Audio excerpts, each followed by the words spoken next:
ॐ ज्ञानतिमिरन्धस्य ज्ञानाञ्जनशलाकया चक्षुरुन्मिलितं येन तस्मै श्रीगुरवे नमः। वन्देऽहं श्रीगुरोः श्रीयुतपदकमलं श्रीगुरून् वैष्णवांश्च श्रीरूपं साग्रजातं सहगणरघुनाथान्वितं तं सजीवं साद्वतं सावधूतं परिजनसहितं श्रीकृष्णचैतन्यदेवं श्रीराधाकृष्णपादान् सहगणललिता श्रीविशाखान्वितांश्च। हे कृष्णा करुणा सिन्धो दीनबन्धो जगत्पते गोपेश गोपिकान्त राधाकान्त नमोस्तुते। तप्त कांचन गौरांगी राधे वृंदावनेश्वरी वृषभानुसुते देवी प्रणमामि हरिप्रिये। नमो महावदान्याय कृष्ण प्रेम प्रदायिने कृष्णाय कृष्ण चैतन्य नाम्ने गौरकृष्णे नमः।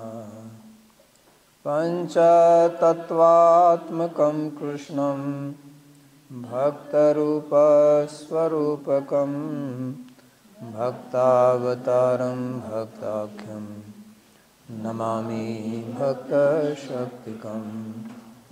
श्रीकृष्ण चैतन्य प्रभु नित्यानंदा श्री अद्वैत गदाधर श्रीवासदि गौरभक्तवृंदा। हरे कृष्णा कृष्णा कृष्णा हरे हरे हरे राम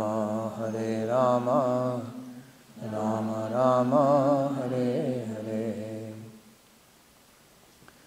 जन्माद्यस्य यतोऽन्वयादितरतश्चार्थसुभिज्ञस्वराट् तेने ब्रह्महृदायादिकवये मुह्यन्ति यत्सूरयः। तेजो वारिमृदां यथा विनिमयो यत्र त्रिसर्गो मृषा धाम्ना स्वेन सदा निरस्तकुहकं सत्यं परं धीमहि। नारायणं नमस्कृत्य नरं चैव नरोत्तमं देवीं सरस्वतीं व्यासं ततो जयमुदीरयेत्। स्वस्ति अस्तु विश्वस्य खलः प्रसीदतां ध्यायन्तु भूतानि शिवं मिथो धिया। मनश्च भद्रं भजतादधोक्षजे आवेश्यतां नो मतिरप्यहेतुकी।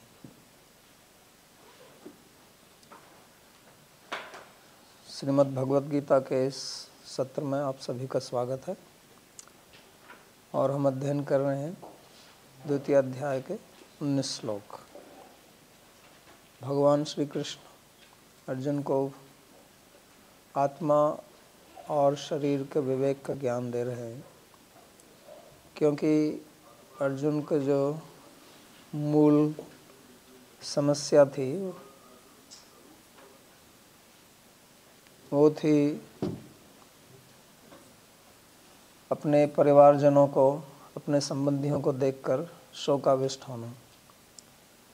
और इस शोक का मूल कारण अज्ञान है, और अज्ञान का मतलब शरीर और आत्मा का भेद ना जानना, यही मूल अज्ञान है।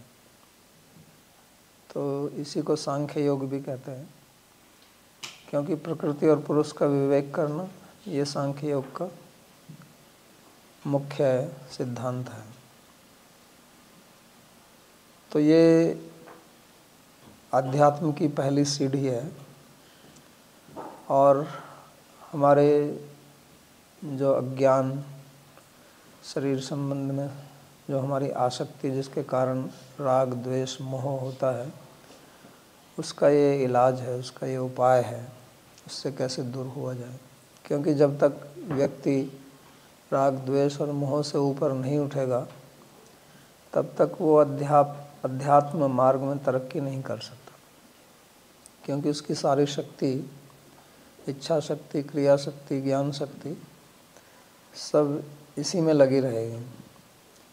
जो अनात्म है, जो अपनी आत्मा नहीं है, जो वास्तविक नित्य तत्व नहीं है और एक अनित्य वस्तु है, उसी में एक नित्य वस्तु, नित्य तत्व अपनी सारी शक्ति लगा दे तो ये बुद्धिमत्ता की बात नहीं है।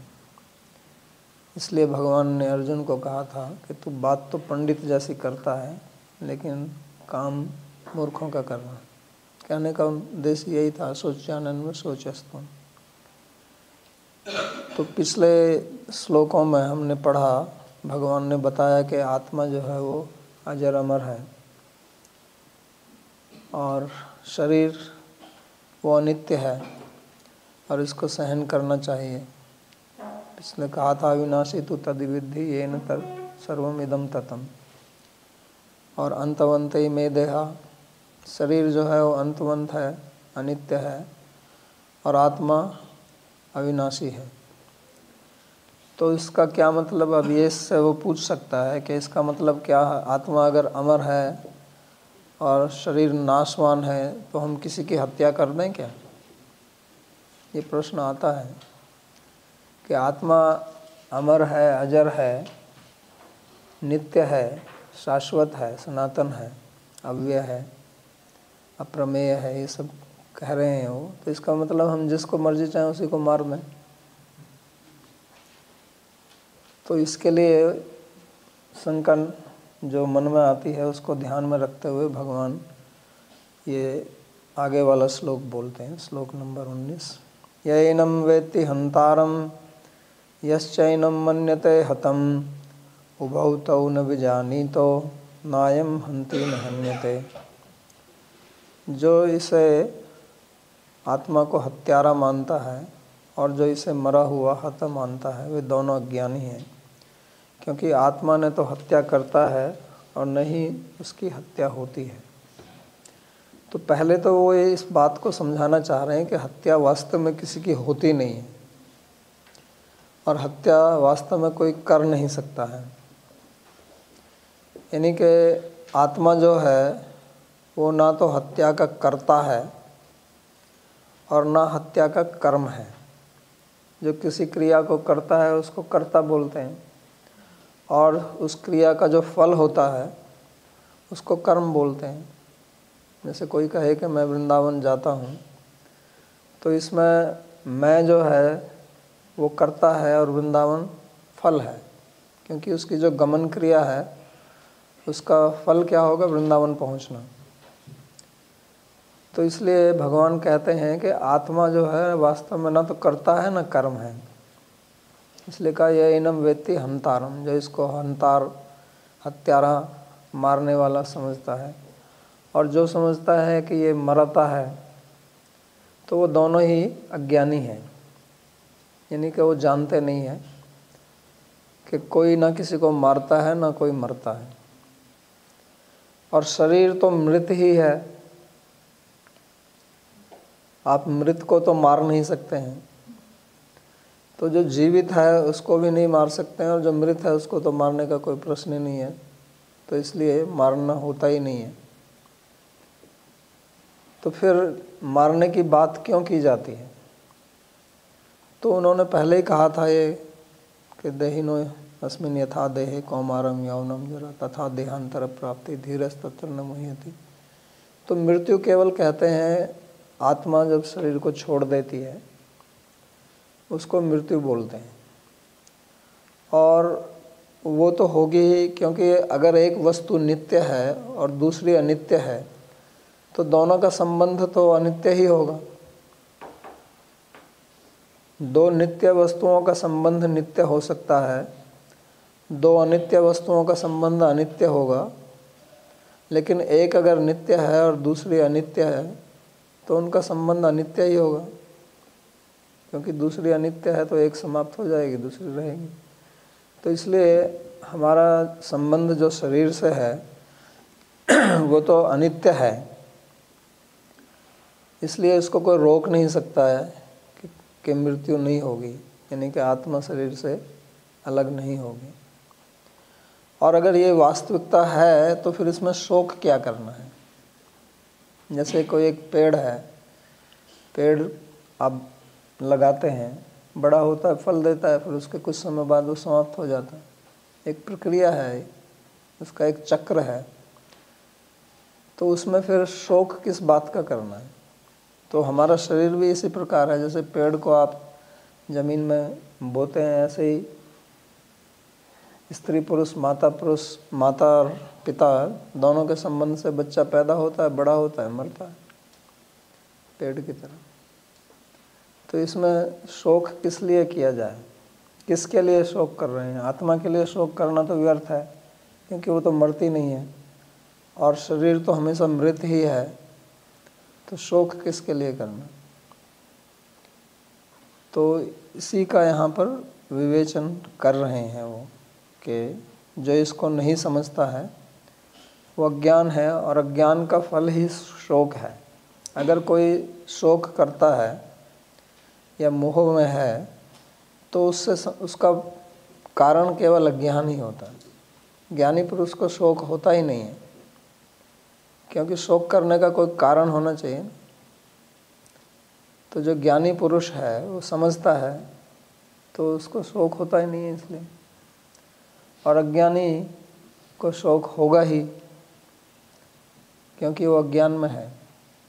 तो इसका मूल जो है वो ये अज्ञान है, और इसी को वो समझा रहे हैं कि मृत्यु का वास्तव में किसी को अनुभव होता नहीं है। किसी को भी अपनी मृत्यु का अनुभव नहीं है, ना हुआ है, ना होता है, ना होगा, क्योंकि ये असंभव है कि आप अपनी मृत्यु का अनुभव करें। आप अपने जीवन का अनुभव करते हैं, लेकिन मृत्यु का अनुभव तो कोई नहीं कर सकता है, क्योंकि अगर आपने मृत्यु का अनुभव किया तो आप रहे नहीं, तो फिर आप अनुभव को बताने के लिए तो रहेंगे नहीं, समाप्त हो गए।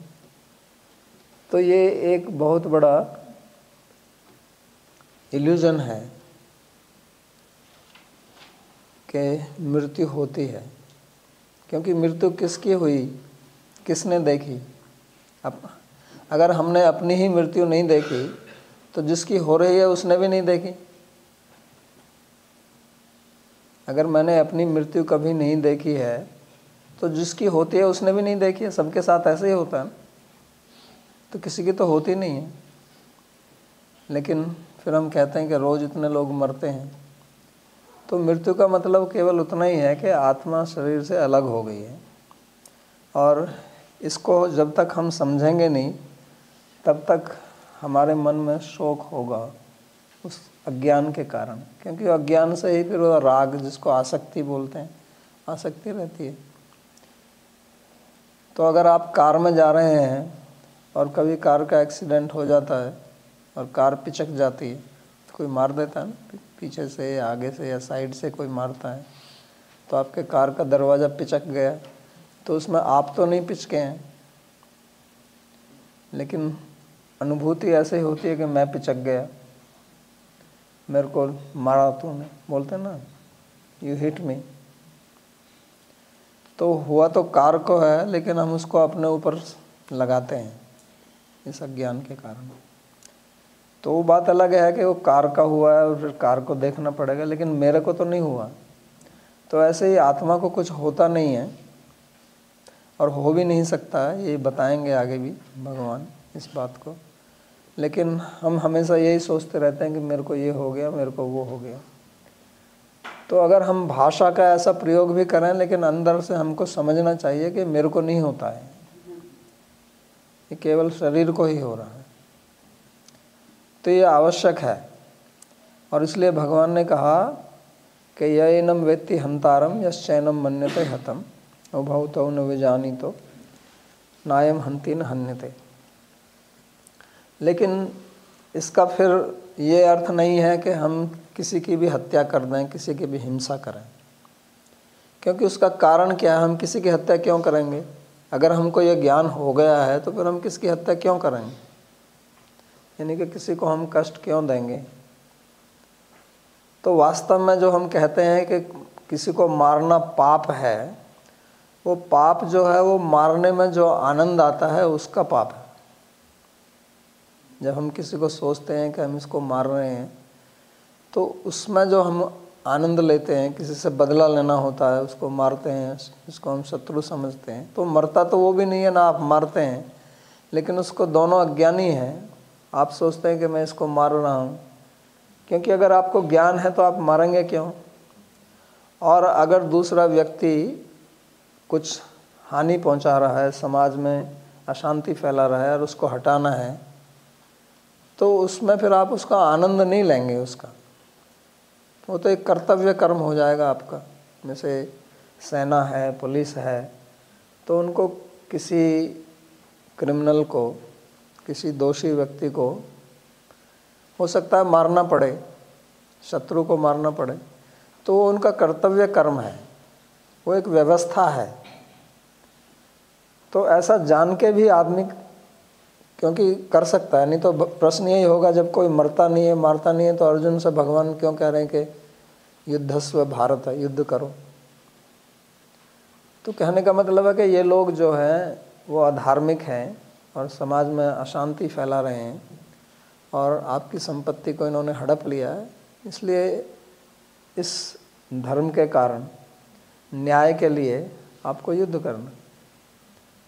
तो वो एक अलग बात है। लेकिन लोग क्या सोचते हैं कि चलो इस तरह का समझ लेते हैं कि हत्या तो होती नहीं है, तो मैं इसका अगर कुछ कर भी दूंगा तो क्या होता है, मेरे को तो पाप लगेगा नहीं। नहीं, ऐसा नहीं है। क्योंकि अगर ऐसा है तो आप ये कर ही क्यों रहे हैं? इसका मतलब आपकी अभी भी आसक्ति है, आप केवल ऐसा बोल रहे हैं लेकिन उसको जान नहीं रहे हैं। इसलिए भगवान ने यहाँ पर यह शब्द का प्रयोग किया, उभौ तौ न विजानीतौ, कि वो दोनों जानते नहीं हैं। केवल ऐसा सुनना और उसको मान लेना वो एक अलग बात है और जानना अलग बात है। तो प्राय करके क्या होता है कि लोग सुन लेते हैं और फिर उसका दुरुपयोग करते हैं। क्या ऐसा करने से तो कोई पाप होता नहीं है, भगवान ने भी कहा है ऐसा, वैसे तो कोई मरता नहीं है। तो ऐसा करने से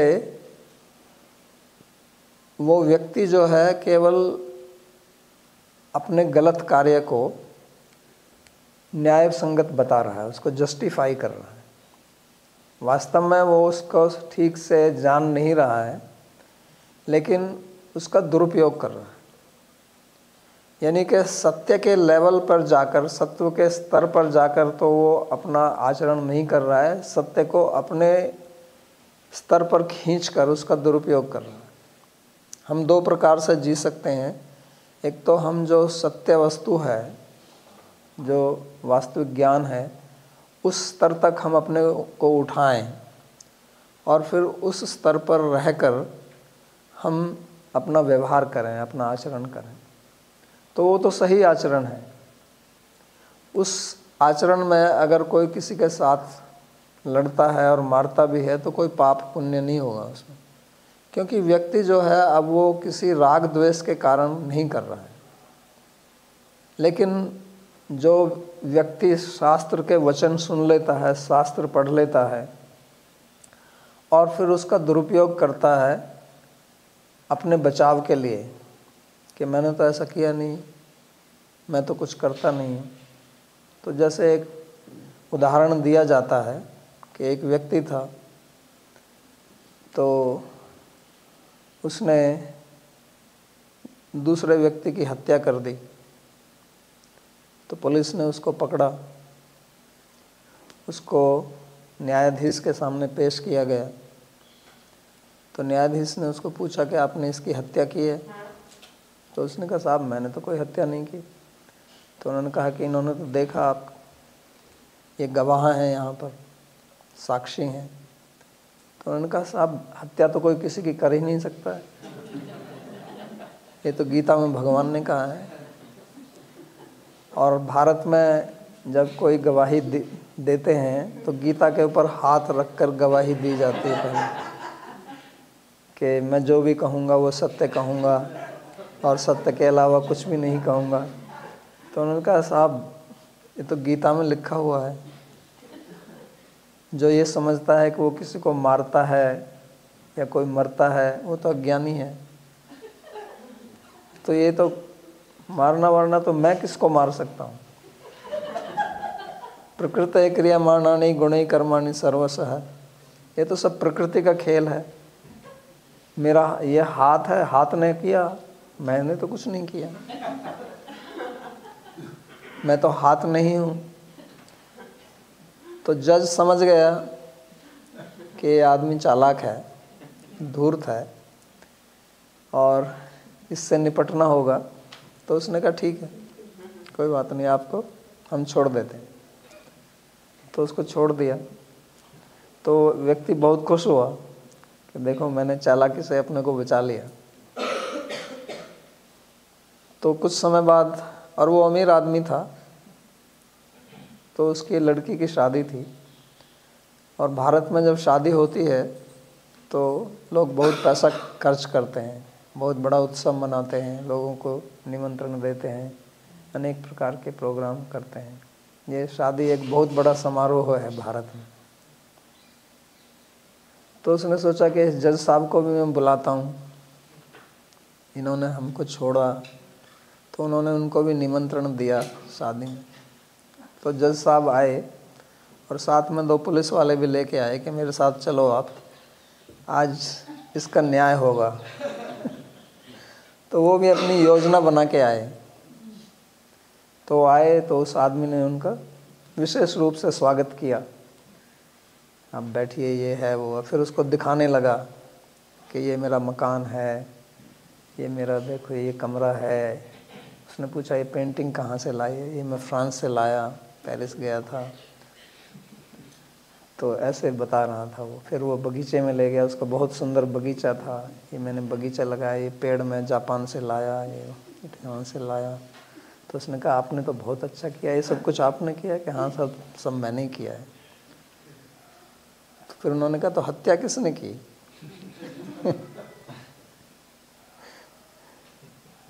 तो ये सब तो आप कर रहे हो और हत्या आपने नहीं की।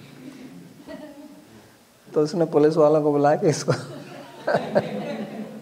पकड़ के जेल में डालो। जब हत्या की बात आती है तो इसने नहीं की, बाकी सब कुछ उसने किया।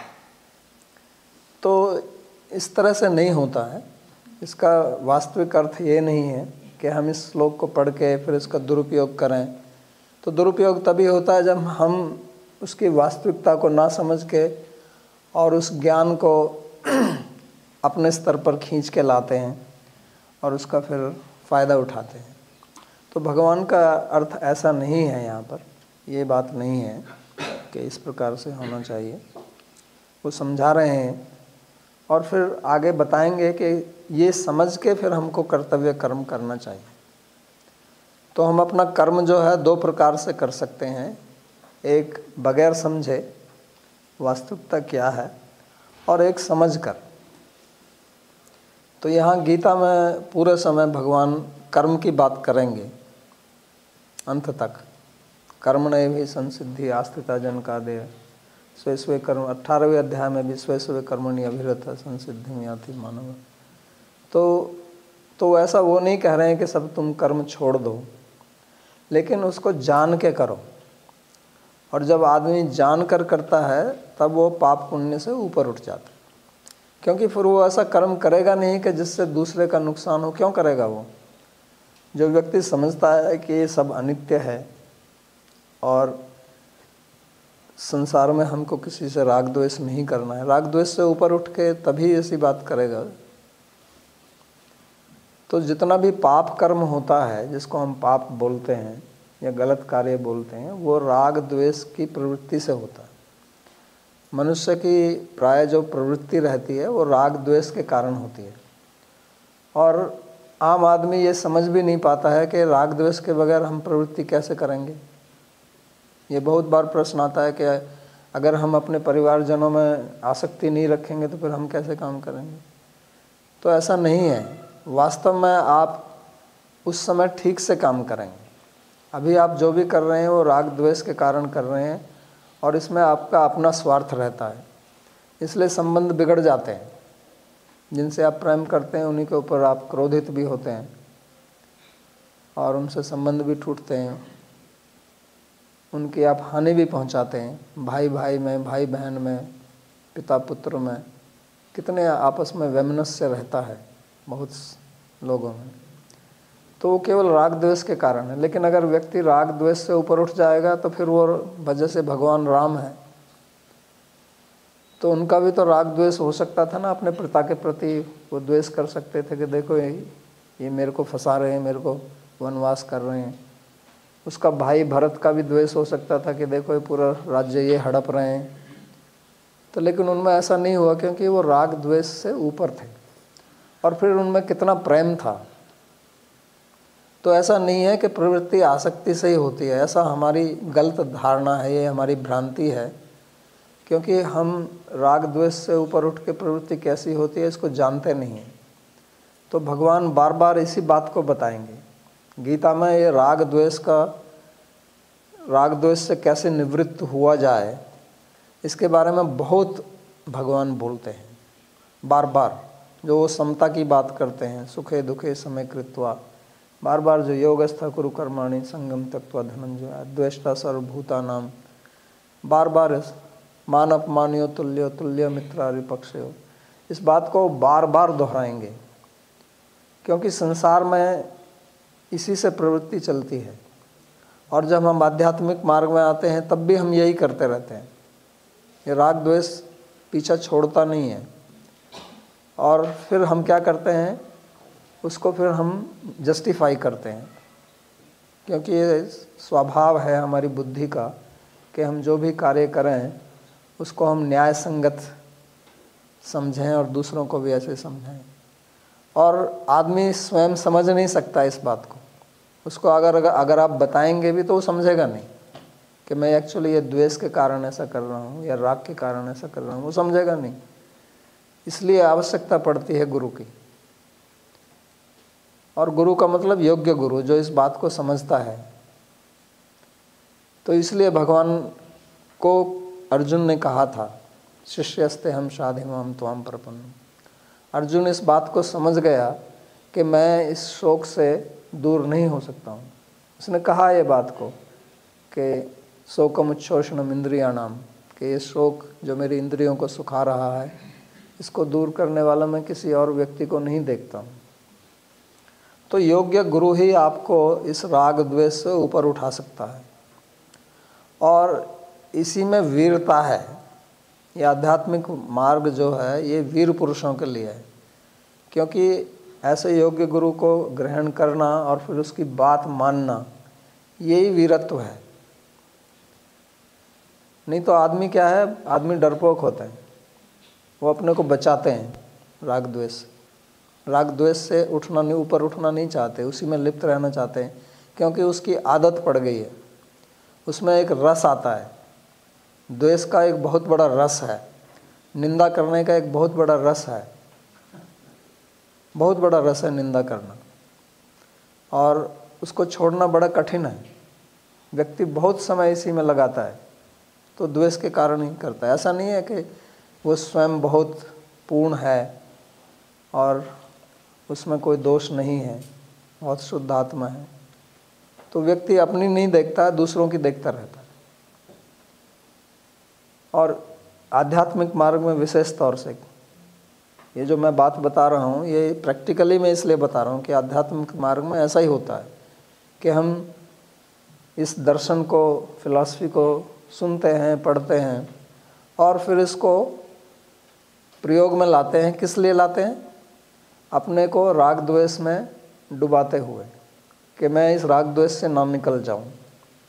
कैसे मैं राग द्वेष में ही डूबा रहूं, उसके लिए सिद्धांत का प्रयोग करते हैं।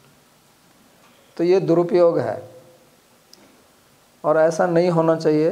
और जो ऐसा कर रहा है वो वास्तव में अपना ही नुकसान कर रहा है, क्योंकि जब किसी व्यक्ति से आप द्वेष करते हैं, उस व्यक्ति के ऊपर इसका कोई असर पड़े ना पड़े इसकी कोई गारंटी नहीं है, लेकिन आपके ऊपर तो पड़ ही रहा है। आप तो जहर पी ही रहे हैं। ये एक प्रकार से जहर है, विष है। तो आप तो उसमें डूबे हुए हैं, तो आप अपनी सोचिए। लेकिन हम क्या है कि उस जहर को पी के बड़े खुश होते हैं, हमारे अहंकार को बड़ी शांति मिलती है, और उसके लिए फिर हम बड़े गर्व से बात भी करते हैं कि मैंने उसको ऐसा बोल दिया, मैंने उसको I did not mince my words से बोलते हैं ना, कि मैंने कुछ भी रख नहीं छोड़ा। तो इसमें हम अपनी बहादुरी सोचते हैं, लेकिन बहादुरी और वीरता इसमें नहीं है। बहादुरी और वीरता है उसको समझने में और अपने हृदय से उस राग द्वेष को निकालने में। तभी आप भगवान के पास पहुंच सकते हैं, तभी आप भक्ति मार्ग पर आ सकते हैं। लोग कहते हैं कि क्यों बात करते हो आप साइकोलॉजी की, ये वो। नहीं, ये भक्ति मार्ग में आप आ ही नहीं सकते हैं उसके बगैर, क्योंकि ये मार्ग तो प्यार का मार्ग है, प्रीति का मार्ग है, और उसका लाभ आपको अपने जीवन में मिलेगा, सामाजिक जीवन में भी मिलेगा, आपके पारिवारिक जीवन में भी मिलेगा। ऐसा नहीं है कि केवल ये अध्यात्म की बात है, केवल ये हवाई उड़ान है, ऐसा नहीं है। ये बहुत ही प्रायोगिक ज्ञान है। तो ये वास्तव में जीवन का आनंद यहाँ पर है, जब आप इस बात को समझते हैं। तो येनम वेत्ति हंतारम यश्चैनम मन्यते हतम उभौ तौ न विजानीतो नायम हंति न हन्यते। और फिर आगे दूसरे श्लोक में भगवान कहते हैं, न जायते म्रियते वा कदाचिन् नायं भूत्वा भविता वा न भूयः अजो नित्यः शाश्वतोऽयं पुराणो न हन्यते हन्यमाने शरीरे। यह आत्मा न तो कभी जन्म लेता है और न ही कभी मरता है। यह आत्मा एक बार होने के पश्चात कभी भी पुनः होने वाला नहीं है। यह अजन्मा है, नित्य है, शाश्वत है और पुरातन है। शरीर की हत्या होने पर उस आत्मा की हत्या नहीं होती है। तो पिछले श्लोक में, इस श्लोक में, आगे वाले श्लोकों में भगवान आत्मा के बारे में ही बोल रहे हैं, क्योंकि शरीर के बारे में ज़्यादा बोलने की कोई आवश्यकता नहीं है।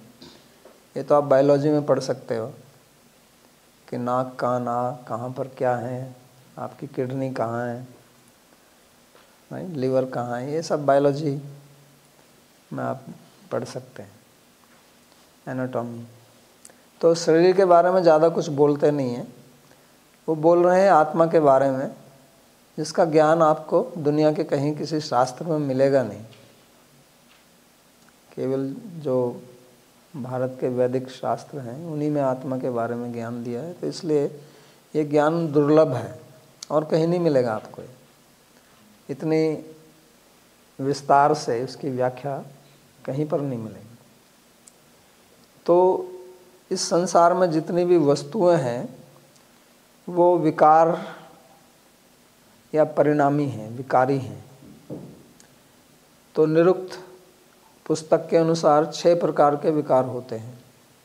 जायते, अस्ति, वर्धते, परिणमते, अपक्षीयते, विनश्यति च। कि पहले कोई चीज़ पैदा होती है, जैसे आप पेड़ को ही ले लीजिए, तो पेड़ पैदा होता है, पैदा होने के बाद में वो अस्थि, उसकी सत्ता आती है, वो होता है। तो जायते अस्थि, फिर वो बड़ा होता है, वर्धते, फिर परिणमते, फिर उसमें कुछ परिणाम होते हैं, फल फूल इत्यादि आते हैं, और उसके बाद में अपक्षीयते, फिर वो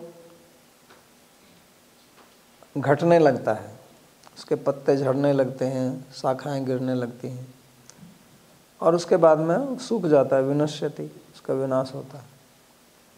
तो ये 6 प्रकार के परिणाम या विकार भौतिक वस्तुओं में होते हैं। हमारे शरीर में भी ये विकार होते हैं, और आत्मा जो है इन विकारों से परे है, ये यहाँ पर समझा रहे हैं, ताकि हम इसका विवेक कर सकें कि जितने भी विकार होते हैं ये आत्मा में नहीं होते हैं। इसलिए हम इन विकारों को देख सकते हैं, हम इन विकारों का अनुभव अपने ही शरीर में कर सकते हैं। अगर हम भी स्वयं विकारी होते तो हम विकारों का अनुभव नहीं कर सकते थे, क्योंकि दृष्टा जो है वो दृश्य से अलग होता है। तो हम शरीर में विकार देखते हैं, हम पैदा हुए, ये तो हमें याद नहीं है, लेकिन ये तो हम समझ सकते हैं कि जैसे दूसरे बच्चे पैदा हुए ऐसे हम भी पैदा हुए। फिर हमारी सत्ता हुई, हमको नाम दिया गया, फिर हमारा शरीर बढ़ा, शरीर को बढ़ते हुए हमने अनुभव किया है, सबने किया है। उसके बाद में शरीर में कुछ परिणाम आते हैं और फिर शरीर वृद्धावस्था को पहुंचकर सिकुड़ने लगता है, झुर्रियाँ पड़ती हैं, कमर झुक जाती है, मसल्स ढीली हो जाती हैं, राइट, वजन घट जाता है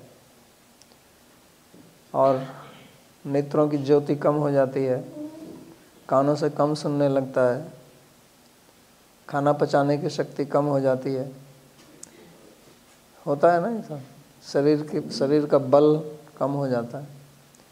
तो ये अपक्षय है और उसके बाद विनाश हो जाता है, शरीर विनष्ट हो जाता है, जिसको मृत्यु कहते हैं। तो ये हम सब इसका अनुभव करते हैं, और क्योंकि हम अपने शरीर का अनुभव करते हैं इसलिए हम शरीर से भिन्न हैं। क्योंकि अगर हम शरीर होते तो हम इसका अनुभव नहीं कर सकते थे, क्योंकि अनुभव करने वाले को स्थिर रहना पड़ेगा। जो स्थिर होगा वो ही बदलती हुई वस्तु का अनुभव कर सकता है। अगर अनुभव करने वाला भी बदल गया तो फिर वो बदलती हुई वस्तु का अनुभव नहीं कर सकता। तो जैसे आप एक सिनेमा हॉल में जाएं और पिक्चर देखें, तो आप वहाँ पिक्चर देख रहे हैं, वहाँ सब कुछ इतना चल रहा है, तो आप वहाँ पर बैठे हुए उसको देख रहे हैं, तो आप तो स्थिर हैं और पिक्चर स्क्रीन के ऊपर चल रही है, तो इसलिए आप उसका अनुभव करते हैं क्योंकि आप स्थिर हैं। अगर आप भी बदल जाएं, 2 मिनट आप बैठे हैं, फिर 2 मिनट बाद कोई और आके आपकी कुर्सी पर बैठ जाए, फिर हर 2 मिनट बाद कोई और दूसरा व्यक्ति आपकी कुर्सी पर बैठ जाए, तो फिर आपसे पूछें कि इस पिक्चर में आपने क्या देखा, तो आपको 2 मिनट का ही बता सकते हैं, उससे ज़्यादा तो नहीं बता सकते, क्योंकि आप ही बदल गए और जो भी आया वो ही बदल गया। तो अगर पिक्चर के साथ आप भी बदलते तो फिर आप पिक्चर के बारे में नहीं बता सकते हैं, यानी कि उसका अनुभव आप नहीं कर सकते हैं। उसको आप तभी अनुभव कर सकते हैं जब आप स्थिर रूप से उसके दृष्टा होकर वहाँ बैठे रहें। तो ऐसे ही ये शरीर बदल रहा है और इसके अंदर हम बैठे हुए हैं दृष्टा। अगर हम स्थिर ना हों तो हम शरीर में जो बदलाव आ रहा है उसका अनुभव हम नहीं कर सकते। तो इससे ये सिद्ध होता है कि हम नहीं बदलते। रात को हम सोते हैं, तो जब हम सोते हैं तब भी हम होते हैं, लेकिन हमें अपने शरीर का उस समय भान नहीं होता, लेकिन हम तो हैं, हम स्वप्न देखते हैं। तो उस समय अगर शरीर होते तो आप सो नहीं सकते थे। अगर हम शरीर होते तो हम सो नहीं सकते थे, क्योंकि जब तक आपको अपने शरीर का अनुभव रहेगा तब तक आपको नींद नहीं आएगी। जब किसी को रात को नींद नहीं आती है, बिस्तर में वो पड़ा रहता है, तो क्या होता है, अपने शरीर का अनुभव रहता है ना उसको। सोने का मतलब है शरीर को भूल जाना। शरीर और शरीर संबंधी जितनी भी वस्तुएं हैं, शरीर और उसके बाहर जितनी भी चीज़ें, उन सबको भूल कर ही तो नींद आती है। तो अगर मैं सो रहा हूँ अपने शरीर को भूल कर, तो इसका मतलब मैं शरीर से भिन्न हूँ, नहीं तो नींद नहीं आएगी। तो इसलिए वो जो दृष्टा है, जो स्वप्न का अनुभव करता है, जो जागृत अवस्था का अनुभव करता है, और जो हम सुषुप्ति अवस्था में जाते हैं, ड्रीमलेस स्टेट में चले जाते हैं, उसका भी अनुभव करता है, वो हम हैं। और ये बाहर वाला जो है ये हम नहीं है, ये हमारे ऊपर थोपा हुआ है। तो यहाँ उसी की बात कर रहे हैं भगवान, जो इस शरीर के अंदर है और जो कभी विकारित नहीं होता, जिसका कोई विकार नहीं होता, जो कभी बदलता नहीं, जो स्थिर है। तो जैसे स्क्रीन के ऊपर पिक्चर दिखाते हैं तो स्क्रीन नहीं बदलती है, स्क्रीन तो वही रहता है। आप अपना टेलीविज़न देखते हैं तो टेलीविज़न की स्क्रीन है, आप उस पर चैनल बदलते जाइए, अलग अलग प्रोग्राम देखिए, लेकिन स्क्रीन तो स्थिर रहती है, प्रोग्राम बदल सकते हैं आप। तो हमारा शरीर जो है वो इसी तरह से बाहर की चीज़ है, जो इसमें बदलाव होते रहते हैं, और हम अंदर जो है वो स्क्रीन की तरह। तो हमारा जो मन है वो एक स्क्रीन है, क्योंकि हम जितने भी अनुभव कर रहे हैं बाहर के, वो हम सब अपने मन में ही करते हैं। रात को स्वप्न देखते हैं तो वो भी मन में ही देखते हैं। तो मन जो है वो स्क्रीन है और हम उसके दृष्टा हैं, और बाहर की सब अनुभूति उस पर आ रही है। तो वास्तव में तो हम केवल एक पिक्चर देख रहे हैं और कुछ नहीं देख रहे, क्योंकि बाहर की कोई भी वस्तु है उससे हमारा कोई संपर्क हुआ नहीं है। हम तो अंदर हैं, हम तो केवल स्क्रीन पर देखते हैं। जो हमारी स्क्रीन पर आ जाता है, हम किसी वस्तु को देखते हैं तो उस वस्तु को थोड़े देख रहे हैं, उस वस्तु की एक इमेज, एक प्रतिबिंब हमारे मन पर पड़ता है और उसको हम देखते हैं। उसको पर हम कहते हैं कि मैं इस व्यक्ति को देख रहा हूँ। वैसे वास्तव में व्यक्ति को नहीं देख रहा हूँ, व्यक्ति की इमेज को ही देख रहा हूँ। तो हमने आज तक कोई भी वस्तु वास्तव में देखी नहीं है और देख सकते नहीं है, क्योंकि साक्षात तो हमारा किसी से भी संबंध होता नहीं है, मन के माध्यम से ही होता है। अब मानो किसी को डिमेंशिया हो गया और उसकी सारी मेमोरी, स्मरण शक्ति समाप्त होगी। अब उसका क्या वो किसी के लिए शोक करेगा? कोई आदमी मर जाए उस परिवार में तो क्या ऐसा व्यक्ति उसके लिए रोएगा? नहीं, क्योंकि उसकी स्मरण शक्ति चलेगी। उसको पता ही नहीं है कि ये मेरा बेटा है, मर गया, या मेरी पत्नी मर गई। उसके पास में उसका बेटा जाता है, वो पूछता है कौन हो तुम? ऐसा होता है ना, कई लोगों ने बताया मेरे को कि मेरी माँ जो है वो मेरे को ही पहचानती नहीं है। तो ऐसे व्यक्ति को किस बात का शौक होगा?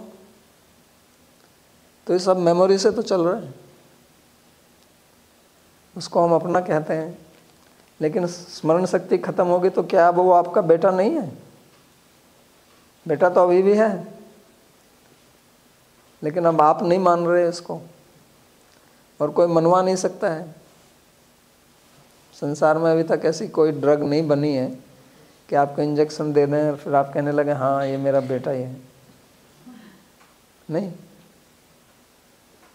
तो ये सब खेल मन का है। मन में वृत्तियां आती हैं जाती हैं, वृत्तियां आती हैं जाती हैं। जैसे चलचित्र, सिनेमा या टेलीविज़न की स्क्रीन, वहाँ पे केवल वो लाइट या फोटोन्स जो भी कुछ आ रहे हैं, और उनमें हम इमेजिन करते हैं वहाँ भी कोई है, कोई नहीं। उस स्क्रीन पर कोई आदमी है क्या? टेलीविज़न की स्क्रीन पे क्या कोई है? कुछ नहीं है। ऐसे ही है संसार में।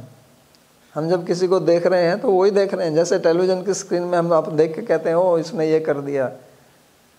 आप कोई मैच देख रहे हैं बास्केटबॉल का, उसने कहा इसने स्कोर कर दिया। नहीं, तो वास्तव में वो तो पता नहीं कहाँ पर खेल चल रहा है, ये तो आप यहाँ स्क्रीन पर देख रहे हैं। और जो वहाँ वास्तव में खेल देख रहे हैं वो भी स्क्रीन पर ही देख रहे हैं। आप तो डबल स्क्रीन पर देख रहे हैं। आपकी एक स्क्रीन आपके मन की स्क्रीन है और दूसरी टेलीविज़न वाली स्क्रीन है, और उसमें भी हम आसक्त हो जाते हैं। आपकी टीम जीत गई तो खोलो बियर, खुश हो गए। आपकी टीम हार गई तो खोलो बियर।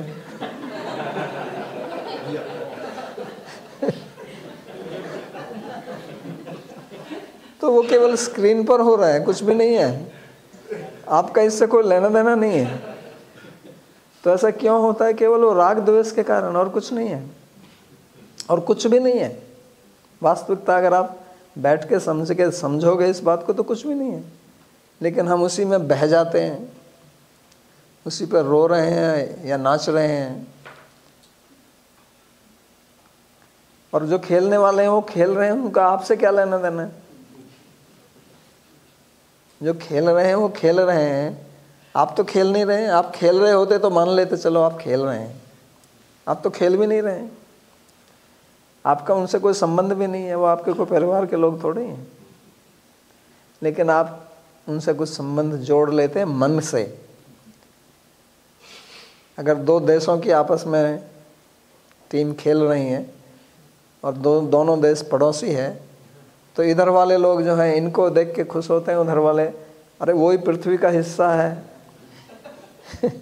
इधर 2 किलोमीटर दूर दूसरा देश है, इधर दूसरा देश है, इधर वाले जीत गए तो बस खुश, उधर वाले जीत गए तो मैं दुखी हो गया। तो है क्या ये खेल? क्या है? अरे खेल का आनंद लो, दूसरी जीत गई तो भी खुश हो। लेकिन ऐसा होता नहीं है। क्यों? क्योंकि हमने अपना मन जो है इन लोगों में जमा किया हुआ है, इन लोगों में हमारी आसक्ति है कि ये हमारी टीम है, ये हमारी अपोनेंट की टीम है, और उसके कारण फिर हमारी सारी भावनाएं पैदा होती हैं, इमोशंस आती हैं। तो ये सब खेल चलता है अज्ञान में। अज्ञान में रस आता है ना, अज्ञान में भी बहुत रस है। इसलिए लोग शराब पीते हैं, ड्रग लेते हैं तो अज्ञान में ही जाते हैं ना उसको लेके। शराब पीने का मतलब भूल जाना, यही है ना। अज्ञान का मतलब किसी चीज़ को ना समझना। आप किसी चीज़ को जानते हैं, आप भूल गए तो कहते हैं यार मैं तो याद नहीं आ रहा, मेरे को जानता नहीं क्या है। तो लोग जानबूझ के अज्ञान में जाते हैं। अज्ञान का बड़ा रस है, इसलिए कहते हैं इग्नोरेंस इज ब्लिस। इसमें बहुत बड़ा फेमस वाक्य है, इग्नोरेंस इज ब्लिस। तो वास्तव में इग्नोरेंस में कोई ब्लिस है नहीं, वो एक बड़ी भ्रांति है। आनंद है ज्ञान में। जब आपको सही सही ज्ञान होगा तो उसमें रस है, और वो रस जो है वो फिर किसी शराब, किसी ड्रग, किसी सब्सटेंस उस पर निर्भर नहीं करता है। वो फिर हमेशा रहता है, क्योंकि वो आपका अपना है, वो किसी बाह्य वस्तु पर निर्भर नहीं करता है। तो इसको समझना है। तो इसलिए भगवान कहते हैं न जायते म्रियते वा कदाचिन नायम भूत्वा भविता वान भूया। तो ये भविता वान भूया, इसको अभविता वान भूया ऐसा भी समझ सकते हैं। यानी कि जो होकर नहीं रहता है ऐसा नहीं है, या जो ना होकर रहता है ऐसा नहीं है। दोनों का अर्थ एक ही है, लेकिन संधि विच्छेद आप भूत्वा भवितावान भूया ऐसे कर सकते हैं, भूत्वा अभवितावान भूया ऐसे कर सकते हैं। तो यहाँ भी भगवान ने ये 6 चीज़ें दिखाई हैं, और इन 6 जो प्रकार के विकार हैं इसमें जन्म और मृत्यु, ये पहला वाला और अंतिम वाला ये 2 मुख्य हैं, बाकी तो बीच में चलता है। तो इसलिए उन दोनों को पहले कहा उन्होंने, न जायते म्रियते वा, क्योंकि लोगों को प्राय करके इन्हीं का ज़्यादा अनुभव होता है और इन्हीं की ज़्यादा चेतना रहती है। क्योंकि या तो लोग बर्थडे मनाते हैं न जायते, और या मरने पर शोक करते हैं न म्रियते। तो कहते हैं ना तो बर्थडे मनाओ और ना मृत्यु। जो बर्थडे मनाएगा वो मरने पर शोक भी करेगा, अवश्यंभावी है। अगर आप जन्म पर खुश होते हैं तो मृत्यु पर दुखी होंगे ही, क्योंकि वो दोनों साथ में जुड़ी हुई हैं ना। जो जन्मता है वो मरता है, तो अगर आपका जन्म की खुशी होगी तो मृत्यु पर दुख होगा ही, लेकिन अगर आप जन्म में खुशी नहीं हैं तो मृत्यु में दुख ही नहीं है। आप समता की स्थिति में, इसी को योग बोलते हैं। योग का मतलब होता है समता, बैलेंस्ड स्टेट। वो सुख दुख तो आते रहते हैं, इसलिए भगवान ने कहा ना तांत्रिक्षस्व भारत, कि उनको केवल देखो। तितिक्षा करने का मतलब केवल देख लो, अच्छा है इसका जन्म है, अच्छा है इसका ही मृत्यु है, खत्म कहानी। तो इसलिए वो बोलते हैं कि ना तो जन्म है ना मृत्यु है, तो किसका बर्थडे मनाना है और किसकी मृत्यु पर शोक करना। अब लोग चिंता में पड़ गए कि अच्छा बर्थडे नहीं मनाना, नहीं मना लीजिए आप, मैं आपको मना नहीं कर रहा हूँ, मैं तो केवल समझाने के लिए कह रहा हूँ। आपको दुखी होने की जरूरत नहीं है। आप मेरी बात सुन रहे हैं, उसके लिए मैं आपका आभारी हूँ। तो बीच वाले जो विकार हैं उन पर हमारा ध्यान नहीं जाता है। हम केवल जो दो मुख्य विकार हैं उन पर ध्यान देते हैं, और बीच में जो विकार होते हैं उन पर हमारी नज़र, हमारी दृष्टि प्राय नहीं जाती है। तो उनको भी यहाँ भगवान ने बताया है। तो ये जितने भी अज, नित्य, शाश्वत, पुराण, न हन्यते हन्यमाने शरीर है, ये इन विकारों के बारे में ही वो बता रहे हैं। और दूसरा, जब अगर आप न्याय दर्शन की दृष्टि से देखें तो न्याय कहता है कि कोई भी वस्तु जिसके अवयव होते हैं वो विनाशी होती है, और जिसके अवयव माने हिस्से, भाग, पार्ट्स, तो जिसके अवयव नहीं हैं उसका आप विनाश नहीं कर सकते। क्योंकि विनाश करने का मतलब होता है कि जो वस्तु जिन अवयवों से मिलकर बनी हुई है उन अवयवों को आप अलग अलग कर दें, तोड़ दें, तो वस्तु टूट गई, समाप्त हो गई। लेकिन जिसमें अवयव ही नहीं है उसको आप कैसे तोड़ेंगे? तो आत्मा में जो है कोई भी अवयव नहीं है, आत्मा कोई अवयवी नहीं है, ये अवयव विहीन है, इसलिए भी इसका विनाश नहीं संभव नहीं। जैसे ब्रह्म में, जैसे स्पेस है, आकाश, तो आकाश के कोई टुकड़े नहीं है, आकाश के कोई अवयव नहीं है, इसलिए आकाश का विनाश नहीं हो सकता न्याय के। इसलिए तो न्याय जो है आकाश को नित्य मानता है। आप जो चीज़ पृथ्वी की बनी हुई है, सॉलिड है, लिक्विड है, उनको तोड़ सकते हैं आप, क्योंकि वो उनके हिस्से होते हैं, लेकिन इसका कोई हिस्सा नहीं है, इसलिए आप इसको तोड़ नहीं सकते। तो इसलिए शोक करने की आवश्यकता नहीं है। तो जो इस बात को नहीं समझता है उसको भगवान कहते हैं कि वो अज्ञानी है, और जब तक वो अज्ञान रहेगा तब तक उसका शोक, मोह, राग, द्वेष ये चलता रहेगा, और उससे वो दुखी होता रहेगा। तो इसलिए इससे हमें छुटकारा पाना है, तो इस पर हमें ध्यान देना है। भगवान जो यहाँ इस श्लोक में, पीछे जितने भी श्लोक हैं, ये वास्तव में शोक की दवा है। जो लोग डिप्रेशन में रहते हैं, वास्तव में अगर वो इस चीज़ को ठीक से समझ लें तो डिप्रेशन नहीं होगा। क्योंकि डिप्रेशन किस लिए होता है?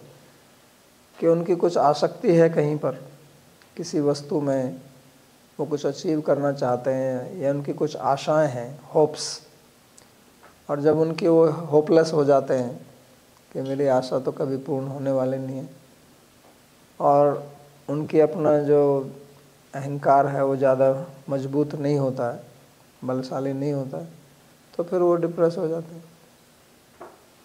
इसकी ये प्रक्रिया है। तो अगर ये इसको ठीक से समझ लिया जाए तो फिर ऐसी अवस्था नहीं आएगी। तो इसलिए अर्जुन जो है उसको, गीता जो सुन रहा है ना, उसको कहते हैं ना कि वो बहुत बड़ा वीर पुरुष है। इसलिए अध्यात्म मार्ग जो है ना वो वीर पुरुषों के लिए, बुज़दिल, कमज़ोर, नायम आत्मा बलहीन न लभ्य, जो बलहीन हैं, कमज़ोर हैं, क्योंकि वो अपनी कमज़ोरी को छोड़ना नहीं चाहते। ऐसा ही कोई शारीरिक कमज़ोरी नहीं है, मानसिक दुर्बलता होती है। तो यहाँ हमें वीर पुरुष बनना होगा, और वो समझ से होता है, क्योंकि ये कोई शारीरिक बल की बात नहीं कर रहा हूँ कि आपको जिम जाके वेट उठाने। मानसिक बल, आध्यात्मिक बल इसको बोलते हैं, और ये आता है ज्ञान से, समझ से। जब मेरी ये समझ आ जाएगी तो मेरे को किसी चीज़ का भय नहीं, मेरे को किसी चीज़ का शौक़ नहीं, मेरे को किसी से डरना नहीं, मेरे को अंदर कोई गिल्ट फीलिंग नहीं है, दोष भाव, मेरे अंदर कोई इन्फीरियरिटी कॉम्प्लेक्स नहीं है, वो ऐसा है, मैं ऐसा हूँ। क्यों होगा? मैं तो आत्मा हूँ। और अगर किसी का मेरे से ज्ञान ज़्यादा है, किसी की शक्ति ज़्यादा है, किसी का धन सौंदर्य मेरे से ज़्यादा है, तो ठीक है, ये तो सब बाहरी चीज़ें आती जाती रहती हैं, और इसमें मेरा कोई प्रयोजन नहीं है। तो मेरे को क्यों दुखी होना है? क्योंकि हम अपने आप को दूसरों से कंपेयर करते रहते हैं, तुलना करते रहते हैं, वो ऐसा, इसने ऐसा कर दिया, और फिर दुखी हो जाते हैं, और फिर नींद नहीं आती है, घंटों तक हमारा दिमाग खराब रहता है। तो ये मानसिक कमजोरी है। तो इससे हमें ऊपर उठना है, और यही वीरता है, अर्जुन की तरह। जैसे अर्जुन ने कहा ना, नष्टो मोह, तो अर्जुन इसी के कारण तो कमज़ोर हो गया था ना। कह रहा था गांडीवम संस्ते हस्तात, मेरे हाथ से गांडीव गिरा जा रहा है। तो उसकी क्या कोई शारीरिक शक्ति कम हो गई थी क्या अचानक से? नहीं, शारीरिक दुर्बलता नहीं आई थी, मानसिक दुर्बलता आ गई थी। और जब बाद में ये सब सुना तो उसने कहा नष्टो मोह स्मृति लब्ध्वा पुन प्रसादत मैं अच्युत स्थितो अस्मि गत संदेह। अब मैं स्थितो अस्मि, मेरा संदेह दूर हो गया, अब शक्ति आ गई इसमें। तो दुर्बलता जो है वो मानसिक ही होती है। जिनको हम कहते हैं ना कि कोई वो बहुत बड़ा आदमी है, वो महात्मा है, ग्रेट सोल, वो ग्रेट सोल का मतलब ऐसा नहीं कि वो बहुत बड़ा आदमी शारीरिक या लंबा ऊंचाई में ज़्यादा है, नहीं, कि उनका मानसिक बल है और कुछ नहीं। और मन से ही होता है सब कुछ। हिंदी में एक कहावत है, मन जीते जग जीत, कि अगर आपने अपने मन को जीत लिया तो आपने संसार को जीत लिया। मन को जीत लिया मतलब आप बहुत स्ट्रांग हैं। वास्तव में स्ट्रेंथ आपकी इतनी ही है कि आपका अपने मन के ऊपर कितना नियंत्रण है, वही शक्ति है। आप जितने मर्जी बलवान हो, अगर आप मन के ऊपर नियंत्रण नहीं है तो आप कमजोरी हैं। क्योंकि कोई भी आके आपको कुछ बोल देगा और आपको गुस्सा दिला देगा, कोई भी आके आपका पेच ढीला कर देगा 2 मिनट में, केवल शब्दों से ही दुखी कर देगा आपको। प्राय करके लोग इसी से दुखी होते रहते हैं, किसी ने कुछ कह दिया, बस खत्म कहानी, वहीं पे मर गया। तो ये असली वीरत्व है, असली बहादुरी यहाँ पर है। तो भगवान इसको सिखा रहे हैं, और इसके लिए आपको जिम जाने की ज़रूरत नहीं है। घंटों आप जो है ऊपर नीचे दौड़ते रहें, वो ठीक है, शरीर के लिए कीजिए, लेकिन असली जिम जो है वो ये गीता वाला जिम है। तो गीता के जिम में थोड़ी एक्सरसाइज करो और फिर देखो आपका जीवन कैसे बदलता है। तो आज का प्रवचन यहीं पर समाप्त करते हैं। किसी का कोई प्रश्न हो तो पूछ सकते हैं।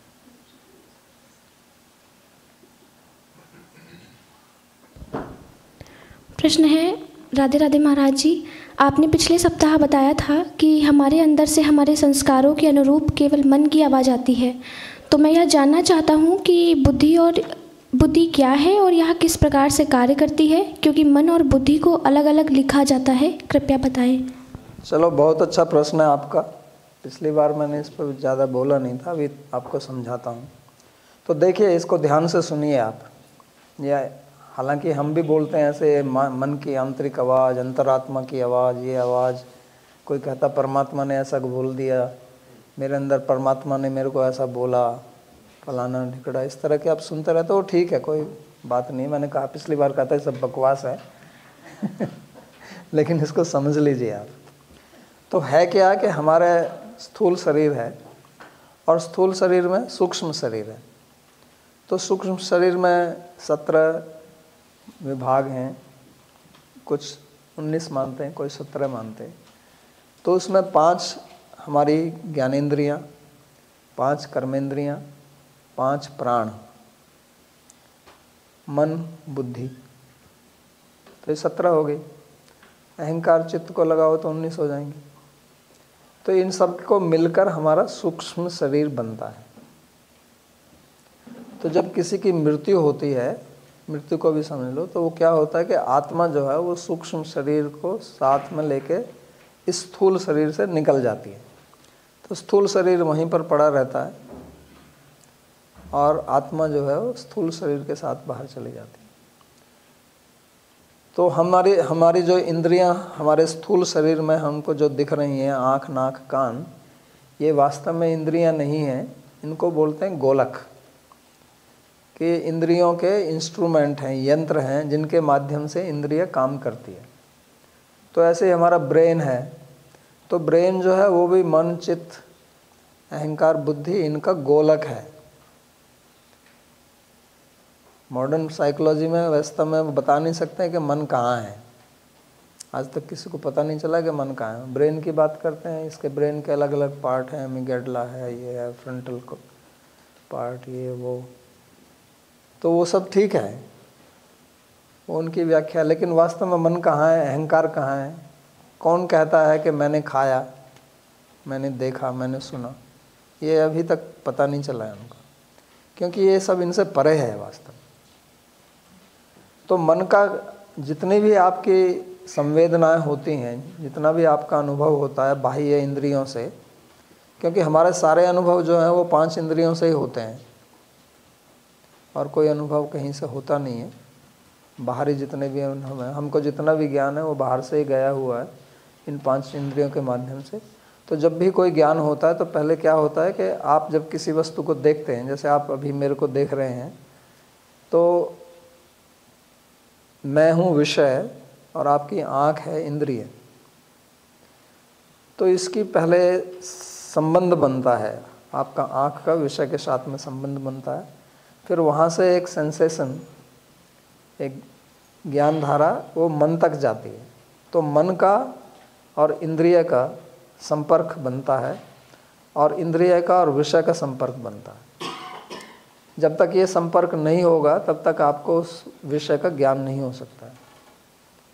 आप क्लास में बैठे हुए हैं, मेरी आवाज़ आपके कान में जा रही है, लेकिन अगर आपका मन कहीं और चला जाए तो फिर वो आवाज़ आपको सुनाई नहीं देगी। इसलिए मन का होना ज़रूरी है। और मन एक है, इंद्रिय 5 हैं।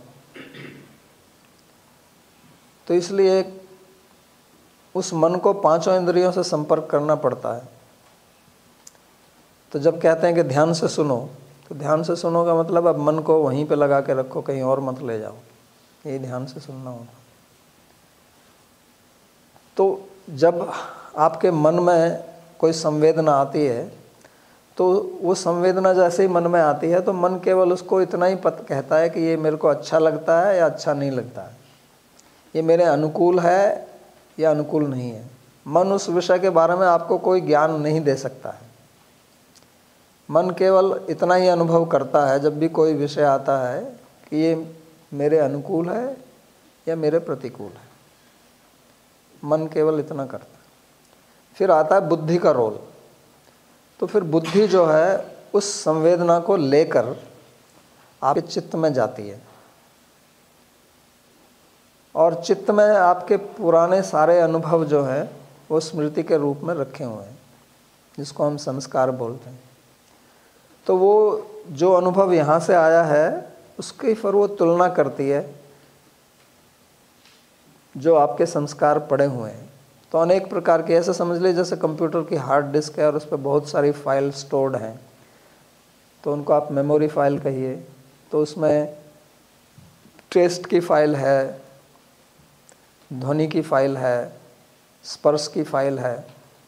तो जो अनुभूति आ रही है वो उससे जाके उसी फाइल में जाके उसको देखेगी। टेस्ट है तो अलग अलग टेस्ट, स्वीट, सावर, मीठा, खट्टा, नमकीन, कसाय, तो इस प्रकार के वो देखती है।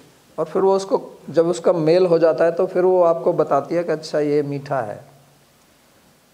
तो जैसे इसको अब अगर आप ठीक से समझें तो ऐसे समझिए कि जैसे आजकल कंप्यूटर पर इलेक्ट्रॉनिक डिक्शनरी होती है और आपको किसी शब्द का अर्थ ढूंढना है तो आप उस शब्द की स्पेलिंग टाइप करते हैं।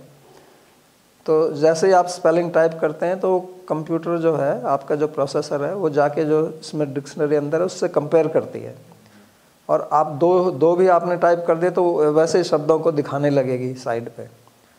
और जब पूरा शब्द आपका हो जाएगा तो उस शब्द को वहाँ से खींच के लाएगी। तो शब्द अगर डिक्शनरी में होगा तभी तो आपको बता सकती है ना कि ये शब्द है और इसका ये अर्थ है। अगर आपकी कंप्यूटर की डिक्शनरी में वो शब्द नहीं है तो वो कहेगा नॉट फाउंड। तो ऐसे ही हमारी भी बाहर से जो भी अनुभूति होती है वो बेसिकली हम उसको रिकग्नाइज कर रहे हैं। अगर कोई भी चीज़ आप पहली बार देखते हैं और आपसे पूछे क्या है तो आप कहेंगे मैं नहीं जानता, तो वो ये नॉट फाउंड, क्योंकि वो आपकी डिक्शनरी में, आपकी फाइल में वो है ही नहीं, तो आपकी बुद्धि उसको बता नहीं सकती। तो आपका जो बोध होता है, बोध, इसलिए उसको बुद्धि से बोध बनता है। वो बोध यानी कि उस वस्तु का ज्ञान वो बुद्धि से होता है। मन में संवेदना आती है, उसका बोध बुद्धि से होता है और उसका बोध करने के लिए चित्त होता है। और जब ये सब हो जाता है तो ये तो एक ज्ञान हुआ कि ये पुस्तक है, ये टेबल है, ये व्यक्ति है, ये गाय है। उसके बाद में फिर अहंकार आता है जो कहता है कि मैं जानता हूँ ये टेबल है, मैं जानता हूँ ये व्यक्ति है, मैं जानता हूँ। वहाँ पे मैं आता है फिर, क्योंकि सबका बाप अहंकार है। अहंकार जो है वो एक राजा की तरह है, सब उसके नीचे काम करते हैं। जैसे एक सेना है, सेना का सेनापति होता है, तो सेना लड़ रही है, लेकिन अगर जीत हो जाएगी तो सेनापति कहेगा हमारी जीत हो गई। या राजा होगा पर पुराने ज़माने में तो राजा कहेगा ये राजा जीत गया। तो राजा जीता, राजा शायद युद्ध करने भी ना गया हो, पीछे ही खड़ा हो, लड़ सेना रही है, लेकिन उसका जाएगा श्रेय राजा को। या कोई कंपनी है वो कार बनाती है, मानो मैन्युफैक्चर, मानो फ़ोन बना रही है, सेल फोन, तो उसका मालिक किसी को मिलता है, पूछते हैं आप क्या करते हो, कहेगा मैं फ़ोन बनाता हूँ, मैं कार मैन्युफैक्चरर हूँ। तो वो क्या खुद मैन्युफैक्चर कर रहा है? नहीं, वो एक उसका मालिक है। तो उसके नीचे जो भी सब ये लोग काम कर रहे हैं उसके लिए काम कर रहे हैं। इसलिए हमारे शरीर में जो भी सब कुछ चलता है वो अहंकार से चलता है। इसलिए जब आदमी डिप्रेस हो जाता है तो उसमें क्या होता है, अहंकार ख़त्म, तो अब वो कुछ नहीं कर सकता, बैठ जाता है। जैसे अर्जुन बैठ गया ना, विषाद योग, यही तो विषाद योग है गीता का। उसका अहंकार खत्म हो गया। वो अपने आप को जो वीर बोल रहा था, प्रवृत्ते शस्त्र संपाते धनुरुद्यम्य पांडव, वो जो ऐसे बोल रहा था वो ख़त्म हो गया उस समय। कहता अरे इनको मैं कैसे मार सकता। तो उसके अहंकार को चोट लग गई तो बेचारा गिर पड़ा। तो फिर वो बैठ गया, खड़ा भी नहीं हो सका, बैठ गया ना। भगवत गीता के 47वें श्लोक में रथोपस्थ, रथ के पीछे जाके बैठ गया। विसृज्य सस्रम चापम, अपने धनुष बाण को छोड़कर रथोपस्थ, भारत। तो इस प्रकार से ये चलता है।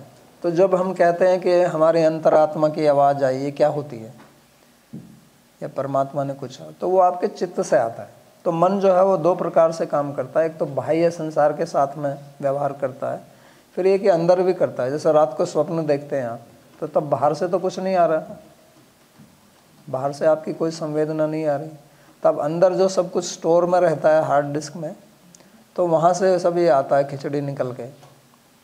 आपकी दबी हुई वासनाएं, कुछ करना चाहते हैं, बोलना चाहते हैं, वो कर नहीं सकते, तो उस समय बुद्धि सो जाती है। तो फिर बुद्धि कुछ नहीं करती, इसलिए मन जो है वो चित्त से ऐसे ही फेंकता रहता है, उसको आप देखते रहते हैं, इसलिए वहाँ बुद्धि नहीं होती। तो बुद्धि काम करती है निर्णय लेने का। जब आपने किसी वस्तु को देख लिया, मन ने आपको संवेदना भेजी, बुद्धि ने बताया कि ये चॉकलेट है या केक है या रसगुल्ला है, तो अब बुद्धि, मन कहेगा खा लो। मन को तो अपना अनुकूल प्रतिकूल बस यही देखता है वो, तो मन कहेगा अरे चलो खाता हूँ। तो अब बुद्धि का रोल होता है। अगर आप बुद्धिमान व्यक्ति हैं तो फिर सोचेंगे कि नहीं, मेरे को डायबिटीज़ है, मेरे को नहीं खाना चाहिए, या मेरा पेट भरा हुआ है, मैं अब नहीं खाऊंगा, तो ये बुद्धि का कारण होता है। लेकिन अगर आपकी बुद्धि है कमज़ोर, बुद्धि है मरियल, उसमें दम नहीं है बिल्कुल भी, कई लोगों की बुद्धि ऐसी होती है उसमें दम ही नहीं होता, बेचारी मरी मरी ऐसे ही, बुखार चढ़ा हुआ,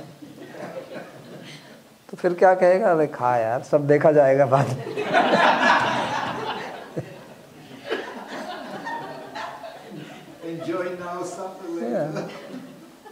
बाद में जो होगा वो देखेंगे क्या। तो ये मतलब आपका मन जो है वो बलशाली है और बुद्धि कमजोर है। तो इसलिए भगवान गीता में कहते हैं बुद्धिया युक्ता या पार्थ कर्म बंधन प्राश्यसी, कि बुद्धि से युक्त होकर ही आप कर्म के बंधन से, अगर बुद्धि का प्रयोग नहीं करेंगे तो आप कर्म के अनुसार ही चलते रहेंगे। कर्म माने वो संस्कार, और जब बुद्धि बीच में आ जाएगी कि नहीं मेरे को ये नहीं करना,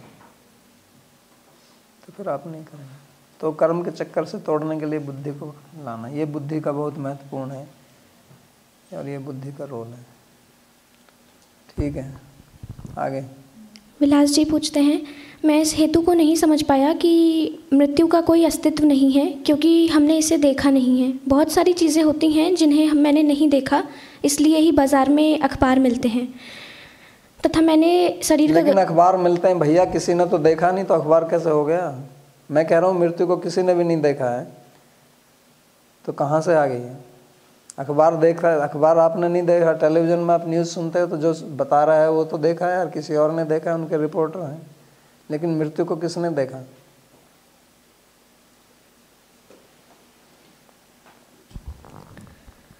वह आगे भी बोलते हैं कि मैंने शरीर का गर्भाधान नहीं देखा है, परंतु फिर भी गर्भाधान हुआ।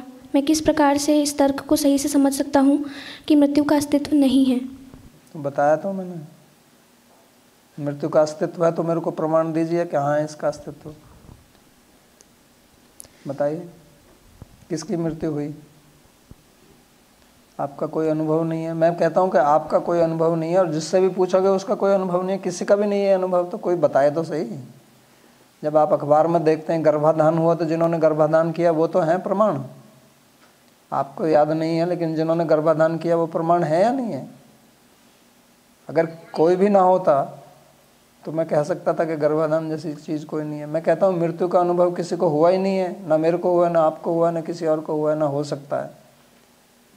तो अगर आप इसका अस्तित्व बताते हैं तो मेरे को प्रमाण दीजिए इसका। राजेश जी पूछते हैं, गुरुजी प्रणाम। अध्यात्म मार्ग प्रीति का मार्ग है, लेकिन जब हम अध्यात्म मार्ग में होते हैं तो जब संस्था के लोग बकवास करते हैं तो उन्हें कैसे उस पर कैसे प्रतिक्रिया करें। बकवास को सुनो मत, और सुनते हो तो उस पर ध्यान मत दो, बुद्धि का प्रयोग करो। प्रश्न है, महाराज जी मैंने सुना है कि अर्जुन जी ने कृष्ण जी को युद्ध के बाद दोबारा गीता जी का ज्ञान देने के लिए कहा था, लेकिन कृष्ण जी ने गीता जी सुनने से मना कर दिया था। अगर ये बात सही है तो ऐसा क्यों महाराज जी। कहाँ पे सुना आपने ऐसा। मैंने तो सुना नहीं, कहाँ पर है ऐसा।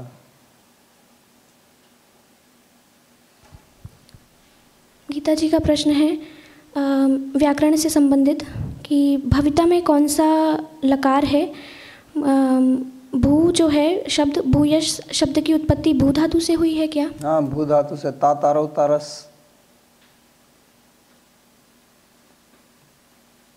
जानते हो, तारोस तारस, तो भविता हो गया भू प्लस ता।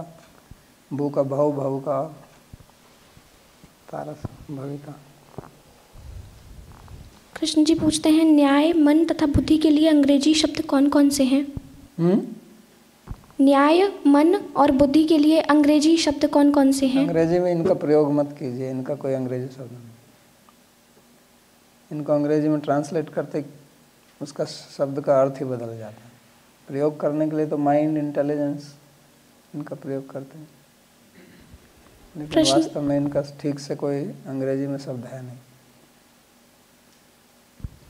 प्रश्न है, भगवान ने 4 युगों को क्यों बनाया, सिर्फ एक युग सतयुग ही हमेशा के लिए क्यों नहीं रखा। क्योंकि 3 गुण होते हैं और गुणों में परिवर्तन होते हैं। यहाँ यही तो बता रहे हैं कि प्रकृति में हमेशा परिवर्तन होता रहता है, प्रकृति का एक स्वभाव है, तो स्वभाव के कारण बदलता है। नहीं तो आप यही कह सकते हैं कि बच्चा पैदा होता है फिर बड़ा ही ना हो, बड़ा क्यों होता है? तो स्वभाव है प्रकृति का। ये जो 6 विकार बताए ये प्रकृति का स्वभाव है, तो ये हर जगह लागू होता है। उत्कर्ष जी पूछते हैं, महाराज मेरे प्रश्न में या मेरी समझ में कुछ गड़बड़ हो तो प्लीज़ क्षमा करिएगा। महाराज, भक्ति मार्ग में कृष्ण के प्रति समर्पित होकर आगे बढ़ना, अपने इंस्टिंक्ट को फॉलो करना और अपनी बुद्धि लगा करके आगे बढ़ना, इन दोनों चीज़ों को कैसे समझें? क्या दोनों कौन सी? आपने तो कई कह दी।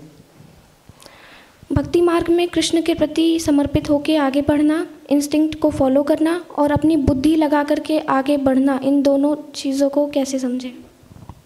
दोनों चीज़ों को मैं कैसे समझें मतलब आप तो स्वयं ही इनको समझ के भी तो कह रहे हैं, बुद्धि लगा के आगे बढ़ना। तो यहाँ पहली बात तो ये है, समझ लीजिए, क्योंकि मेरे को आपका प्रश्न स्पष्ट नहीं है, कि कोई भी मार्ग, कोई भी विधि, कोई भी रास्ता आप अपनाना चाहते हैं तो पहले उसको समझिए ठीक से। जैसे आप कोई भी चीज़ बनाना चाहते हैं, मानो आप खाना ही पकाना चाहते हैं, तो पहले ठीक से सीखिए उसको कैसे खाना बनाया जाता है, फिर बनाते हैं। तो ऐसे ही मार्ग पर अगर चलना है तो उस मार्ग पर कैसे चलना है, पहले इसकी विधा उनसे सीखिए जो उस मार्ग के ज्ञानी हैं, और तभी आप चल सकते हैं।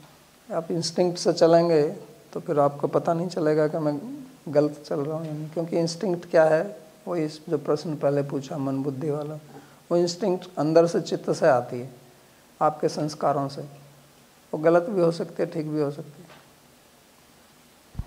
संदीप जी पूछते हैं, अगर आत्मा बीज रूपी है तो शरीरों को आकार कैसे मिलता है? क्योंकि कई आत्मा बीज रूपी मैंने कब कहा?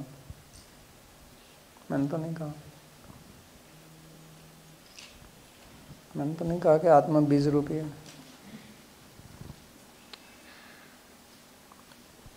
मोहिनी जी पूछती हैं कि आपने पहले अध्याय में बताया था कि हमें अपने इनर वॉइस को नहीं सुनना चाहिए, नहीं सुनते हैं अगर हम अपनी इनर वॉइस तो वो आना बंद हो जाती है। पर आपने यह भी समझाया कि अर्जुन जो अपनी अंतरात्मा की आवाज़ है वो उसे सप्रेस नहीं कर रहा है, तो हमें सुनना चाहिए कि नहीं सुनना चाहिए, हम ये कैसे समझें? सुनो, समझने की कोई ज़रूरत नहीं, सुनिए उसको। संदीप जी पूछते हैं, आत्मा का आकार है क्या? आत्मा का कोई आकार नहीं। चंदन जी पूछते हैं, मैं बहुत ही आलसी हूँ और अपना जीवन ज्ञान के साथ नहीं जी रहा हूँ, ऐसा क्यों है? ऐसा इसलिए कि आपका शरीर जो है उसमें तमस की मात्रा अधिक है, क्योंकि शरीर प्रकृति का अंग है और प्रकृति के 3 गुण हैं, सत्व, रजस और तमस। तो सबके अलग अलग गुण होते हैं। कोई व्यक्ति ज़्यादा सात्विक होता है, कोई ज़्यादा राजसिक होता है, कोई ज़्यादा तामसिक होता है। तो अगर आप कोई व्यक्ति ज़्यादा लेजी है तो इससे यही मैं अनुमान लगा सकता हूँ, मैंने तो आपको देखा नहीं है, कि आपके शरीर में तमस की मात्रा ज़्यादा अधिक है। तो उसको आपको बदलना होगा। आप सात्विक और थोड़ी राजसिक आहार करें, क्योंकि रजस से एक्शन आता है। तमस को काटने के लिए रजस चाहिए और फिर रजस के ऊपर जाने के लिए सत्व चाहिए। तो पहले तो आपको अपना तमस तोड़ना पड़ेगा, तो उसके लिए थोड़ा रजस आवश्यक है। सबका अपना अपना गुण है, आवश्यकता है। रजस भी आवश्यक है, तमस भी आवश्यक है। सब तो बहुत अच्छा है, तो आपको उसमें से निकलना पड़ेगा। संदीप जी पुनः पूछते हैं, अगर आत्मा का कोई आकार नहीं है तो शरीरों को आकार कैसे मिलता है? क्योंकि कई बार एग्जाम्पल कोट और शर्ट की दी जाती है, तो शर्ट का भी उत्तर अगले प्रश्न में आएगा। जब वहाँ पे कोट शर्ट की बात आएगी तब बात करना है इसकी। ठीक है, यहीं पर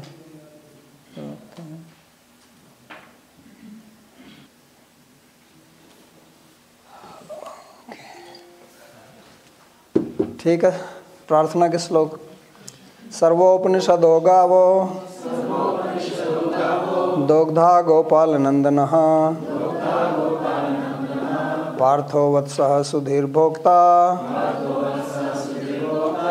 दुग्धं गीतामृतं महत्। एकं शास्त्रं देवकी पुत्र गीतम् एको देवो देवकी पुत्र एव एको मंत्रस्तस्य नामानि यानि कर्माप्येकं तस्य देवस्य सेवा। कार्पण्यदोषोपहतः स्वभावः